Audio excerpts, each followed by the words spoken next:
Assalamualaikum warahmatullahi wabarakatuh. Selamat pagi anak-anak, salam sejahtera untuk kita semua. Hari ini kita belajar tema 8 subtema 1 pembelajaran kedua. Sebelum memulai pembelajaran, kita berdoa terlebih dahulu ya. Berdoa dimulai. Berdoa selesai. Anak-anak, kalian boleh buka buku temanya halaman 7, tema 8 halaman 7. Di halaman 7 itu kalian melihat ada teks lagu berjudul Air Terjun. Ya, air terjun ini ciptaannya diciptakan oleh Bapak Ate Mahmud. Lalu temponya sedang dan ini tangga nadanya do sama dengan C. Yuk kita sama-sama bernyanyi ya.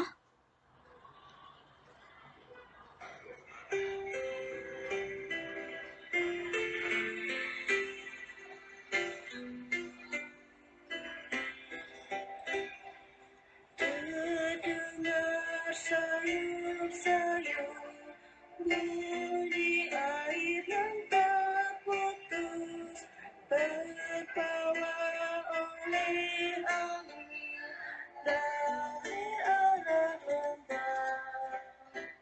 Makin dekat, makin jelas gemuruh air yang teratas. Aku terjun di lembah mengalir terus.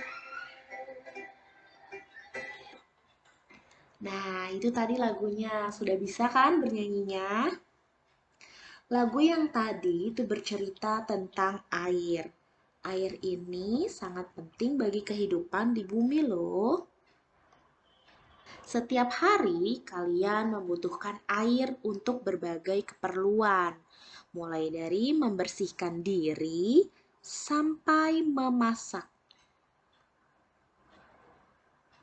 Lalu, kalau kita setiap hari menggunakan air, mengapa ya air tidak kunjung habis walau digunakan terus-menerus?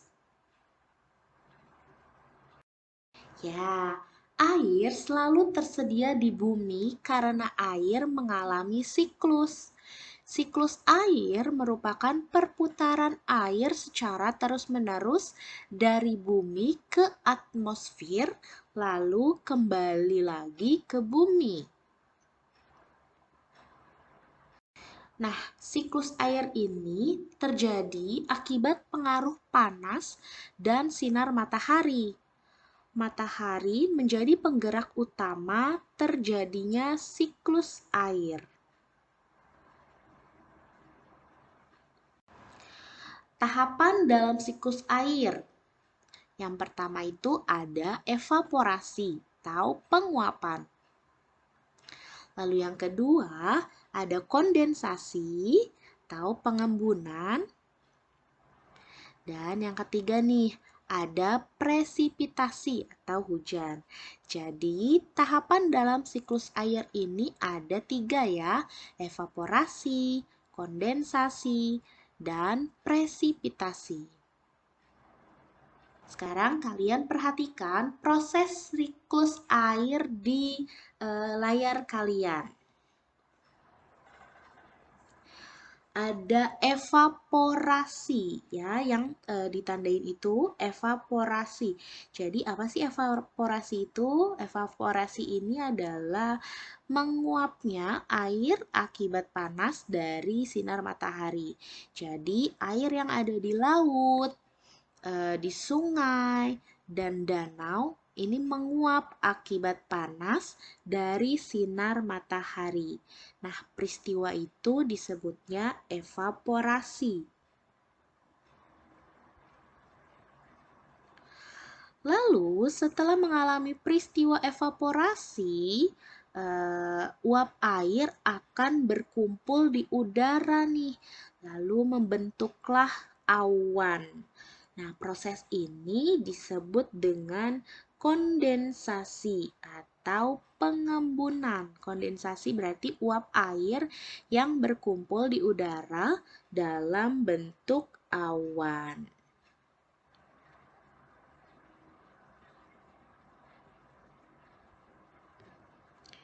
Nah, setelah mengalami kondensasi, lalu peristiwa siklus air ini mengalami presipitasi, yaitu titik-titik air jatuh ke permukaan bumi dalam bentuk hujan atau salju.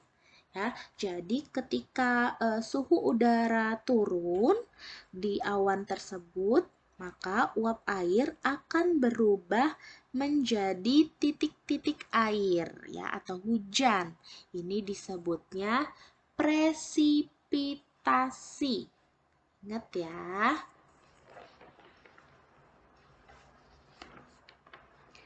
Nah, air hujan yang turun di darat ataupun di laut tadi itu akan jatuh ke tanah atau perairan. Air hujan yang jatuh ke tanah akan meresap menjadi air tanah. Selanjutnya, tanah akan keluar melalui sumur. Nah, air tanah ini juga akan merembes ke danau atau sungai. Air hujan yang jatuh ke perairan, misalnya tadi sungai atau danau, akan menambah jumlah air di tempat tersebut. Selanjutnya nih, air sungai akan mengalir ke laut. Namun, sebagian air di sungai dapat menguap kembali dan membentuk awan bersama uap air dari air laut dan tumbuhan. Proses siklus ini terjadi berulang ya. Jadi, tahapan proses siklus air itu yang pertama, air di bumi terkena panas matahari. Lalu menguap menjadikan evaporasi. Sehingga timbullah awan yang disebut dengan kondensasi. Setelah awan tidak kuat menahan suhu udaranya, maka jatuhlah titik-titik air hujan yang disebut presipitasi. Dan air hujan tadi menyerap ke bumi atau masuk kembali ke perairan, sungai, danau, ataupun laut ya. Lalu kembali lagi deh ke air yang di bumi terkena panas. Nah, itu semua disebut dengan proses siklus air.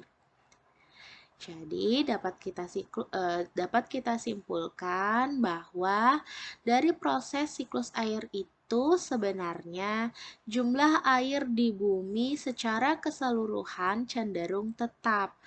Hanya wujud dan tempatnya saja yang berubah. Kalian perhatikan nih, ada anak-anak yang sedang membaca buku. Ada satu anak berkata, "Hei, lihatlah buku ini, ceritanya seru sekali tentang persahabatan semut dan gajah." Lalu temannya menjawab, "Wah, berarti buku yang kamu baca adalah buku non-fiksi ya?" Aku tahu, bacaan fiksi adalah bacaan yang ceritanya adalah khayalan atau tidak nyata. Kita masuk ke pembelajaran bahasa Indonesia.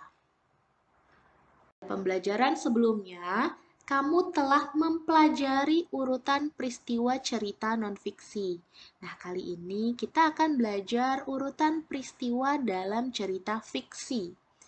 Urutan peristiwa dalam cerita fiksi disebut urutan cerita atau alur. Urutan peristiwa teks fiksi yang pertama itu pengenalan situasi cerita. Lalu yang kedua, pengungkapan peristiwa yang menimbulkan masalah bagi tokohnya. Lalu yang ketiga, permunculan masalah. Keempat, puncak masalah atau konflik. Yang kelima, penyelesaian konflik. Dan yang keenam nih, akhir dari ceritanya. Oke, sekarang baca teks dengan cermat ya. Ini cerita tentang semut dan beruang.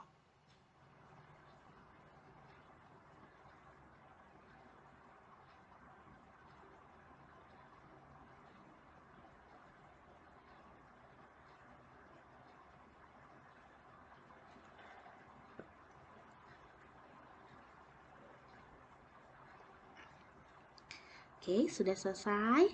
Dari teks yang kalian baca, kita bisa mengurutkan peristiwa dari awal paragraf sampai akhir paragraf. Yang pertama itu, Berry si beruang melarang semut mengambil air. Ini alur cerita yang pertama ya.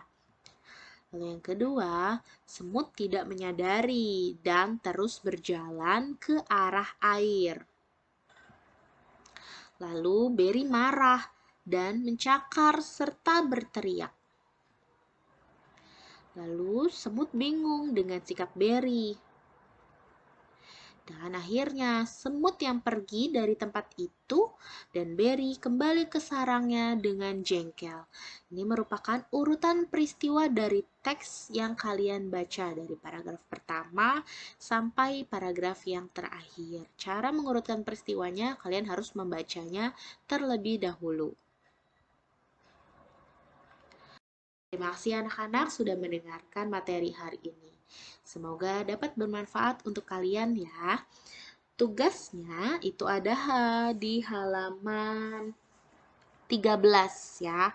Tugasnya ada di halaman 13 buku tema 8.